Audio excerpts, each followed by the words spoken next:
Unhel police ने 24 घंटे के भीतर सैफुद्दीन हत्याकांड का खुलासा कर दिया। पुलिस ने 2 आरोपियों महेश और विकास को गिरफ्तार किया है, जिन्होंने अपना जुर्म भी कबूल किया है। पुलिस के अनुसार सैफुद्दीन की हत्या उसके पास रखे 30,000 से ज्यादा रुपए को लूटने के इरादे से की गई थी। आरोपियों ने पुलिस को बताया कि वे ऑनलाइन गेम में पैसा हार गए थे और किश्त वाले का फोन आने पर उन्होंने सैफुद्दीन को मारने का फैसला किया। पुलिस ने आरोपियों के कब्जे से लूट की रकम 31,650 रुपए, मृतक सैफुद्दीन का आधार कार्ड और घटना में प्रयुक्त डंडा और मोटरसाइकिल बरामद की है। आरोपी महेश और विकास को गिरफ्तार कर लिया गया है और उन्हें न्यायिक प्रक्रिया के तहत आगे की कार्यवाही के लिए जेल भेज दिया गया है। इस मामले में पुलिस अधीक्षक प्रदीप शर्मा के दिशा निर्देश और अतिरिक्त पुलिस अधीक्षक महोदय ग्रामीण नितेश भार्गव के मार्गदर्शन में नगर पुलिस अधीक्षक नागदा का विशेष योगदान रहा।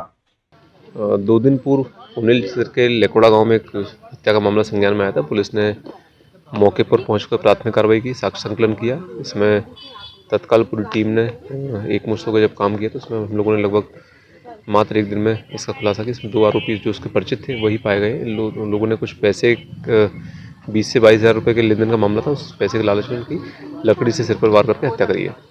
उज्जैन पुलिस द्वारा अपराधों पर अंकुश लगाने का प्रयास जारी है। ऐसे में उज्जैन के चिमनगंज थाना पुलिस को सूचना मिली थी कि एक आरोपी गया कोठा के पास धारदार हथियार लेकर अपराध को अंजाम देने की नीयत से घूम रहा है। सूचना पर पुलिस मौके पर पहुंची और आरोपी कपिल मालवीय यादव नगर में रहने वाले के पास से धारदार हथियार के साथ उसे पकड़ लिया। इसी तरह उज्जैन के मकोड़िया आम के मंगल नगर में रहने वाले महेश देवड़ा को धारदार हथियार के साथ पकड़ा गया है। महेश भी वारदात को अंजाम देने की नीयत से क्षेत्र में घूम रहा था। चिमनगंज थाना प्रभारी ने जानकारी देते हुए बताया कि दोनों ही अपराध करने की नीयत से क्षेत्र में घूम रहे थे। मुखबिर से सूचना मिली और दोनों को हिरासत में लिया गया है। एक आरोपी के खिलाफ 5 प्रकरण दर्ज हैं, वहीं दूसरे के खिलाफ अपराध की जानकारी जुटाई जा रही है। आज दौरान कस्बा ब्रह्मांड थाने पदर से एसआई जितेंद्र सोलंकी को मुखबिर द्वारा सूचना प्राप्त हुई थी कि गया कोटा के पास एक लड़के के पास धारदार हथियार है जो कि अपराध कार्य करने की नीयत से वहाँ घूम रहा है। जिस पर टीम गठित करके एसआई जितेंद्र सोलंकी द्वारा गया कोटा के पास से कपिल पिता किशोर मालवीय निवासी यादव नगर को पकड़ा है। उसके पास से एक धारदार चाकू बरामद हुआ है। इसी तरह थाने पदर से एसआई लक्ष्मण विगे को भी सूचना प्राप्त हुई थी कि एक लड़का मकोड़िया आम चौराहे पर धारदार हथियार लेकर के अपराध करने की नीयत से घूम रहा है। इनके द्वारा भी टीम गठित करके मौके पर जाकर के कार्रवाई की गई, जिसमें एक महेश देवड़ा पिता बालकृष्ण देवड़ा निवासी मंगल नगर को हिरासत में लिया है। इनके पास से भी ये धारदार चाकू बरामद हुआ है। इनको शिनाख्ती के लिए भी लेकर के गए थे मौके पर, इन दोनों को भी लेकर गए थे। बाइक चोरी के मामले में उज्जैन पुलिस को बड़ी सफलता हाथ लगी है। पुलिस ने कंजरों के डेरों सहित अन्य जगहों पर छापा मारकर 150 से अधिक बाइक और स्कूटर चोरी की आशंका में जब्त किए हैं। इस मामले में 18 बदमाशों को भी गिरफ्तार किया गया है। आज पुलिस ने 3 दर्जन से अधिक लोगों को उनके वाहन सुपुर्द किए। उज्जैन एसपी प्रदीप शर्मा ने मंगलवार को नागजिरी स्थित पुलिस लाइन में प्रेस वार्ता कर मामले का खुलासा किया। खास बात यह है कि एक साथ 162 चोरी की बाइक का खुलासा प्रदेश का अब तक का सबसे बड़ा खुलासा माना जा रहा है। दरअसल पुलिस ने जिले के सभी स्थानों में प्रभावी चेकिंग अभियान चलाया और संदिग्ध 2 पहिया वाहनों की जांच की। इसके साथ ही बाइक चोरी के मामलों में अपराधी रहे चोरों से भी कड़ाई से पूछताछ की गई। प्राप्त इनपुट्स के आधार पर उज्जैन पुलिस ने देवास, रतलाम और उज्जैन जिले के कई गांवों में दबिश दी। अलग अलग समय पर दबिश दी गई। दबिश में कुल 162 वाहन पकड़े गए। मामले में अलग अलग क्षेत्र से कुल 18 आरोपी गिरफ्तार किए गए हैं। पुलिस ने जब्त 162 बाइक की सूची सार्वजनिक की है ताकि बाइक का मॉडल और नंबर देखकर उनके मालिक पुलिस से संपर्क कर नियमों का पालन करते हुए बाइक प्राप्त कर सके। वहीं इसके साथ ही बाइक की चोरी कैसे रोकी जाए, इस विषय में भी गाइडलाइन जारी की गई है। एसपी ने बताया कि इन वाहनों का चैन स्नैचिंग, तस्करी और अन्य वारदातों में उपयोग किए जाने की जानकारी सामने आई है। वहीं अधिकांश वाहनों के चेचिस और इंजन नंबर मिटा दिए जाते हैं। आज पुलिस ने 37 वाहन मालिकों को उनके चोरी गए वाहन उनके सुपुर्द किए। पिछले करीब 1 महीने से हम लोगों ने जगह जगह पर जो वाहन चोरियां हुई थी उनका एनालिसिस किया था। हमारे द्वारा रूटीन में चेकिंग लगाई जा रही थी। पिछले 1 महीने से हम लोगों ने उसको सरप्राइज एलिमेंट को मेंटेन करने के लिए अलग अलग जगह पे एक ही टाइम पे ऑलमोस्ट 60 जगह पूरे जिले में चेकिंग पॉइंट लगाए गए थे और साथ ही जिन जगह से चोरी हो रही थी उनका साइबर की टीम के द्वारा एनालिसिस किया गया। तो आसपास के जितने डेरे हैं जहां आपराधिक तत्व के लोग रहते हैं उनके द्वारा जो शहर में चोरी की वारदातें या पूरे उज्जैन जिले में वाहन चोरी की वारदातें की जा रही थी, वहाँ सुबह 3 बजे जॉइंट दबिश दी गई थी। फलतः हमारे यहाँ करीब 20% की कमी वाहन चोरी में आई है। उसमें हम लोगों ने चोरी के जो वाहन हैं उनको सभी को जब्त करने का प्रयास किया है। जो लोग वाहन चेकिंग में चोरी के वाहन को छोड़कर भागे हैं उनको भी हमने 25 पुलिस एक्ट में जब्त किया है। करीब 150 से ज़्यादा वाहन हम लोगों ने पिछले 1 महीने की चेकिंग में बरामद किए हैं। आज उन सभी को पुलिस लाइन में एकत्रित किया गया और हमारा प्रयास है कि इनके राइटफुल ओनर्स जो हैं इसको आइडेंटिफाई कर सकें, जिससे हम ये सभी वाहन उनको सुपुर्द कर सकें। साथ ही अगर उनके द्वारा ऑलरेडी चोरी की घटना पर इंश्योरेंस का पैसा ले लिया गया है तो इंश्योरेंस कंपनी के माध्यम से इनका निराकरण कराया जा सके, जिससे थानों में जो वाहनों की भीड़ है उसको हम कम कर सकें। और हमारा सर्वप्रथम प्रयास ये है कि जिस भी व्यक्ति की मोटरसाइकिल एक बहुत ही महंगी वाहन होता है और चोरी होने पे उसको राइटफुली वो मिल सके, जिससे उसके घर में उसका वाहन पहुंच सके। ये हमारा प्रारंभिक। जयपुर में आयोजित एक समारोह में प्रधानमंत्री नरेंद्र मोदी और मध्य प्रदेश के मुख्यमंत्री डॉक्टर मोहन यादव की उपस्थिति में चंबल काली सिंध पार्वती लिंक परियोजना का MOA यानी कि मेमोरेंडम ऑफ एग्रीमेंट निष्पादित किया गया। इस परियोजना से जिले के 171 गांवों के किसानों को लाभ मिलेगा। परियोजना की कुल लागत 3,612 करोड़ 90 लाख रुपए है और कुल सिंचाई क्षमता 82,700 हेक्टेयर प्रस्तावित है। मुख्यमंत्री डॉक्टर यादव ने अपने उद्बोधन में बताया कि मध्य प्रदेश, राजस्थान और उत्तर प्रदेश के साथ केंद्र सरकार की यह संयुक्त परियोजना का सपना प्रधानमंत्री अटल बिहारी वाजपेयी ने देखा था और इसे मूर्त रूप प्रधानमंत्री नरेंद्र मोदी के नेतृत्व में दिया गया है। परियोजना के अंतर्गत 4 योजनाएं प्रस्तावित है। महिदपुर में चितावत बृहद परियोजना, उज्जैन में सेवरखेड़ी सिलारखेड़ी परियोजना, खाचरोद में सिकरी सुल्तानपुर मध्यम परियोजना और सोनचिरी मध्यम परियोजना। इस परियोजना से जिले के किसानों को सिंचाई की सुविधा मिलेगी और उनकी आय में भी वृद्धि होगी। पार्वती काली सिंध चंबल नदी के संबंध में जो राजस्थान सरकार और मध्य प्रदेश सरकार के बीच जो MOU हुआ है, आज जयपुर में माननीय प्रधानमंत्री जी ने उसका कार्यक्रम किया है और इससे उज्जैन जिले को चितावत परियोजना का लाभ होगा। चितावत परियोजना करीब 2000 करोड़ की परियोजना है, जिससे जिले के 164 गांव में लगभग 65,000 हेक्टेयर में सिंचाई परियोजना लाई जाएगी और किसानों को सिंचाई की सुविधा प्राप्त होगी। महाकाल मंदिर में श्रद्धालु दिल खोलकर दान कर रहे हैं। महाकाल लोक बनने से पहले मंदिर में रोजाना दर्शन के लिए करीब 40 से 50,000 श्रद्धालु पहुंचते थे। अब यह आंकड़ा बढ़कर 1.5 से 2 लाख हो गया है। ऐसे मंदिर की आय भी 3 गुना बढ़ी है। महाकाल मंदिर समिति को जनवरी 2024 से लेकर 13 दिसंबर 2024 तक 1 अरब 65 करोड़ रुपए से ज्यादा की रिकॉर्ड आय हुई है। इसी साल 399 किलो चांदी, जिसकी कीमत लगभग 2 करोड़ 42 लाख 803 रुपए और 1,533 ग्राम सोना, जिसकी कीमत लगभग 95 लाख 29,556 रुपए का भी दान प्राप्त हुआ है। हालांकि ये पिछले साल के मुकाबले कम है। महाकाल मंदिर समिति की लड्डू प्रसादी देश भर में प्रसिद्ध है। ऐसे में भगवान महाकाल के लड्डू की गुणवत्ता देखकर भक्त अपने साथ लड्डू प्रसादी ले जाना नहीं भूलते हैं। मंदिर समिति रोजाना 40 क्विंटल से अधिक लड्डू बनाती है। ऐसे महाकाल मंदिर के लड्डू प्रसादी से भी मंदिर को करोड़ों रुपए की आय हुई है। इस साल महाकाल मंदिर समिति को लड्डू से 53 करोड़ 50 लाख 14,552 रुपए की आय प्राप्त हुई है। हालांकि मंदिर समिति का कहना है कि मंदिर समिति का लड्डू शुद्ध घी से निर्मित होता है और भक्तों को नो प्रॉफिट नो लॉस में बेचा जाता है। अभी तक जो डेटा प्राप्त हुआ उसमें करीब मंदिर को 165 करोड़ विभिन्न माध्यमों से प्राप्त हुए हैं। जो राशियां प्राप्त हुई हैं उसमें जो मंदिर के खर्चे हैं उसको हटाने के पश्चात जो राशियां बचेंगी उसको जो आगे प्रोजेक्ट्स आने वाले हैं, स्पेशली भक्त निवास, उसके लिए उपयोग किया जाए। महाकाल मंदिर में जो लोग दान करते हैं, अभी उसमें विशेष रूप से हम लोग एक सम्मेलन भी करने वाले हैं सभी बड़े दानदाताओं का, और जो हम लोग उनको आगे सुविधा उपलब्ध कराएंगे या फिर किस प्रकार से वो लोग कंट्रीब्यूट कर सकते हैं आने वाले भक्त निवास परियोजना के लिए, उसके बारे में उनसे डिस्कशन किया जाएगा। उज्जैन विकास प्राधिकरण द्वारा इंदौर रोड पर करीब 3 हेक्टेयर जमीन से ज्यादा में 283 करोड़ रुपए की लागत से यूनिटी मॉल का निर्माण किया जा रहा है। ये मॉल शहरवासियों और उज्जैन आने वाले श्रद्धालुओं के लिए एक ही स्थान पर विभिन्न सुविधाएं प्रदान करेगा।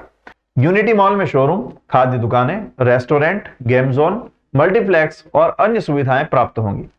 मॉल में ग्राउंड फ्लोर के अलावा 3 मंजिला इसे बनाया जा रहा है, जिसमें 36 शोरूम, 45 दुकानें, 27 फूड शॉप और restaurant, 1 multiplex, 1 convention hall, 3 meeting hall और 46 रूम शामिल है।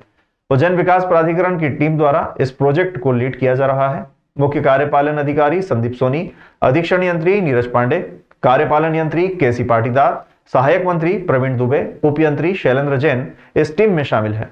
यूनिटी मॉल के निर्माण से शहरवासियों और उज्जैन आने वाले श्रद्धालुओं को एक ही स्थान पर विभिन्न सुविधाएं मिलेंगी। यूनिटी मॉल में हमारा लोअर बेसमेंट और अपर बेसमेंट दोनों का काम हो गया। जो पार्किंग वाला पोर्शन है उसमें स्लैब डलने का चालू हो गया। अभी लेकिन 3 फ्लोर और डलना है। बहुत तेजी से काम चल रहा है और अच्छी गुणवत्ता के सारे कार्य कर रहे हैं। उम्मीद कर रहे हैं कि शासन वर्ष के अंत तक हम इसको पूर्ण कर पाएंगे। संभागीय पूर्व सैनिक कल्याण संगठन एवं जिला सैनिक कल्याण कार्यालय के संयुक्त तत्वावधान में शहीद पार्क प्रांगण में भारत पाक युद्ध विजय दिवस का कार्यक्रम आयोजित किया गया, जिसमें 1971 के भारत पाक युद्ध में देश की रक्षा करते हुए वीर गति को प्राप्त हुए अमर बलिदानियों को पुष्पांजलि अर्पित की गई।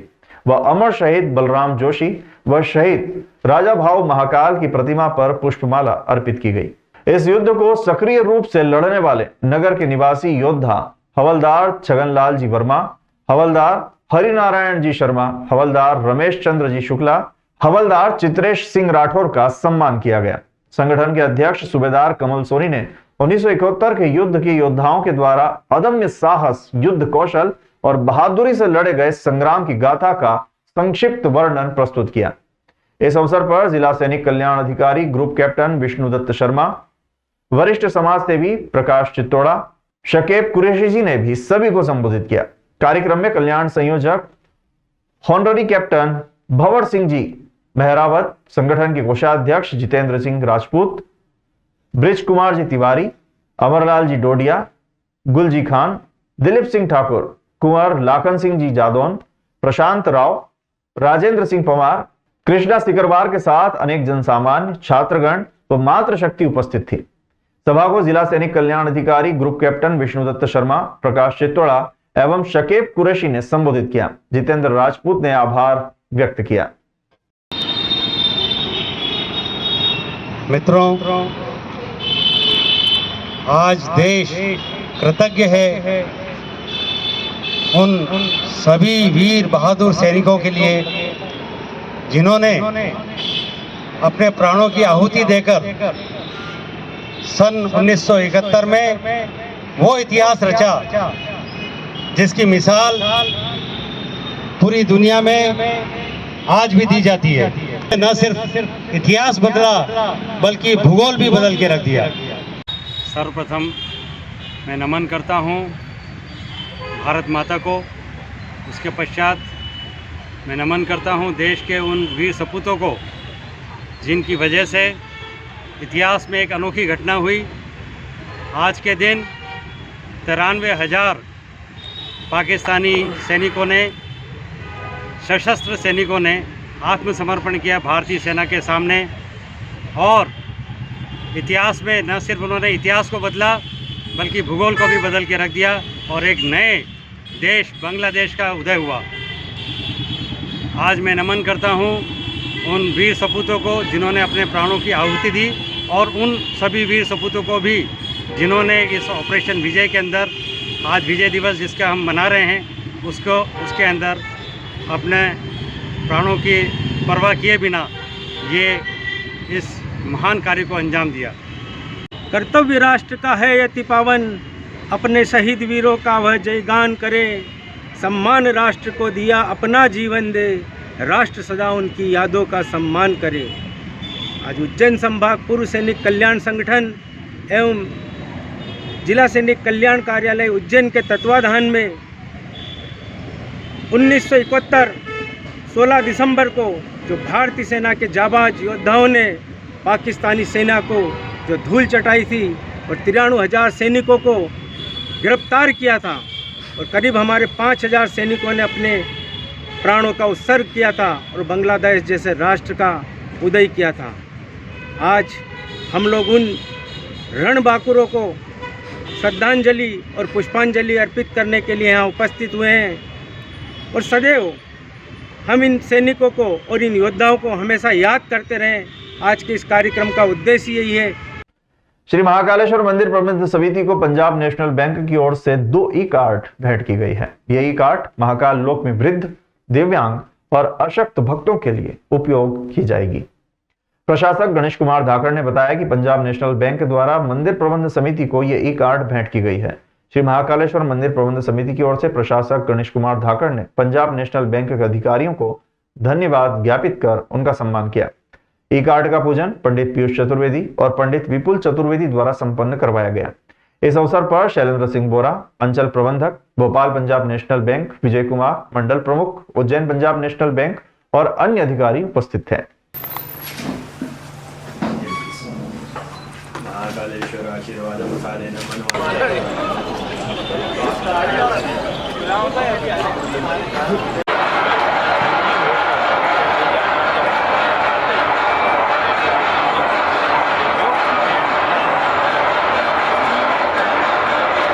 उज्जैन के भैरवगढ़ स्थित बंसल इंटरनेशनल स्कूल में 2 दिवसीय वार्षिक उत्सव का आयोजन किया गया। इस उत्सव में बच्चों ने रंगारंग प्रस्तुतियां दी और अपनी प्रतिभा का प्रदर्शन किया। पहले दिन का आरंभ मुख्य अतिथि महामहिम राज्यपाल कर्नाटक थावरचंद गहलोत और विशिष्ट अतिथि भाजपा के उज्जैन जिला अध्यक्ष विवेक जोशी एवं घटिया क्षेत्र के विधायक सतीश मालवी के स्वागत और दीप प्रज्वलन के साथ हुआ। बच्चों ने भारत लोक उत्सव की थीम पर सांस्कृतिक कार्यक्रमों की झड़ी लगाई, जिसमें भारत के विभिन्न राज्यों में मनाए जाने वाले लोक उत्सव एवं त्योहारों पर आधारित नृत्य, संगीत और नाटकों के माध्यम से अपनी कला का प्रदर्शन किया। दूसरे दिन का आरंभ मुख्य अतिथि उज्जैन आलोट सांसद अनिल फिरोजिया व विक्रम विश्वविद्यालय के कुलपति अर्पण भारद्वाज के स्वागत और दीप प्रज्वलन के साथ हुआ। इस दिन बच्चों ने पंचतत्व एवं जीवन रस की थीम पर आधारित अनेक रंगारंग प्रस्तुतियां दी। इसी शाम को गत वर्ष के सभी कक्षाओं के स्टूडेंट्स ऑफ द ईयर को भी एवं विभिन्न खेल प्रतियोगिताओं में इंटरनेशनल और नेशनल लेवल पर विद्यालय का नाम रोशन करने वाले 7 विद्यार्थियों को भी मुख्य अतिथि एवं विशिष्ट अतिथि द्वारा मेडल और प्रमाण पत्र के साथ बेच देकर सम्मानित किया गया। इस अवसर पर संस्था अध्यक्ष Omchand Bansal, director Shyam Bansal, doctor Rajendra Bansal, Milind Shukla, principal Diksha Samak आदि गणमान्य उपस्थित थे।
के निर्माण की आधारशिला है। श्रीमद् भगवद गीता में भी कहा गया है, नभः स्पर्शः दीप्तमाने कर्णम यवातनम दीप।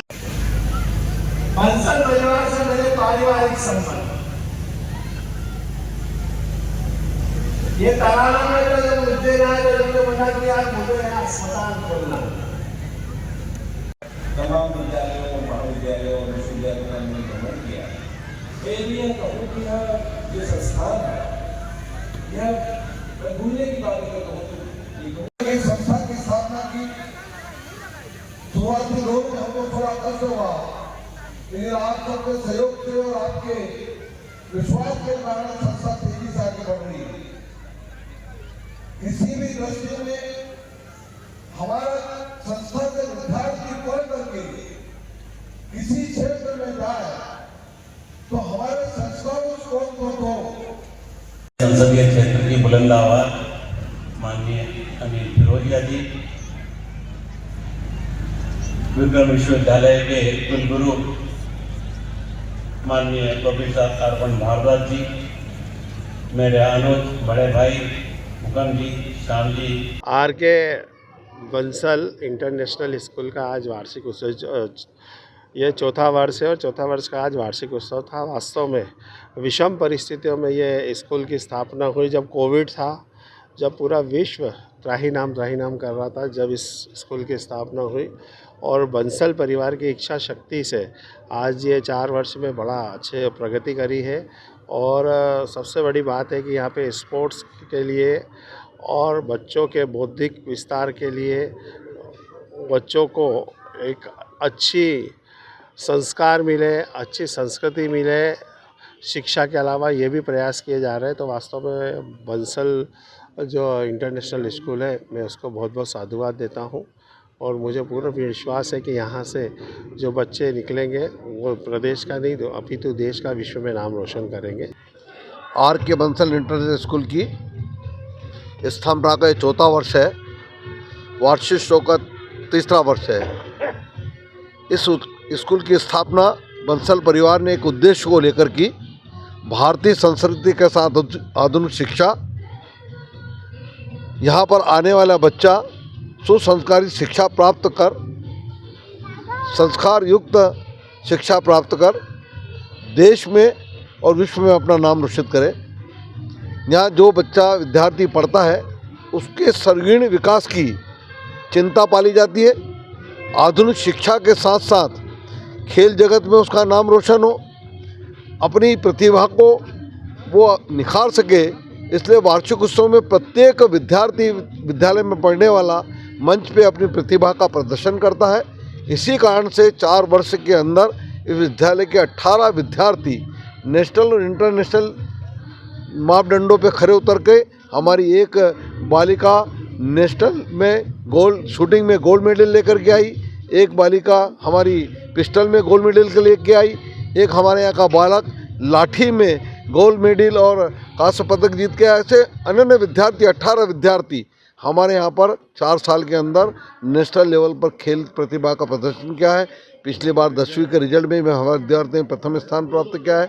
हम इसी क्षेत्र में काम करने के लिए लगे हैं। इसी में वार्षिक उत्सव का आज ये दिन था और हमारे सब विद्यार्थी अपना प्रदर्शन कर रहे हैं। देखिए, सनातन काल से नवनिहाल पीढ़ी के निर्माण का सबसे बड़ा कोई आधार रहा तो विद्या अध्ययन। आर के बंसल इंटरनेशनल स्कूल ने इस क्षेत्र में और विगत 4 वर्षों में सनातन धर्म की रक्षण की जो विधियां विद्यार्थियों को मिलना चाहिए, जो पोषण विद्यार्थियों को मिलना चाहिए, वो देने में आर के बंसल इंस्टीट्यूट सफल रहा है। बहुत आनंद का विषय है कि इस विद्यालय में पढ़ने वाले विद्यार्थियों को हमारी भारतीय संस्कृति के सारे मंत्र याद हैं। हमारे पुराने खेल जितने वो सब इस विद्यालय ने जिंदा कर रखे हैं। हमारे जितने योग है उनका भी इनको सब अध्ययन कराते हैं। हमारे वेदों का अध्ययन भी यहाँ के विद्यार्थियों को है। ये बहुत गर्व की बात है और इस प्रकार से भारतीय संस्कृति के पोषण में आर के बंसल इंटरनेशनल स्कूल उज्जैन में एक अग्रणी भूमिका निभा रहा है।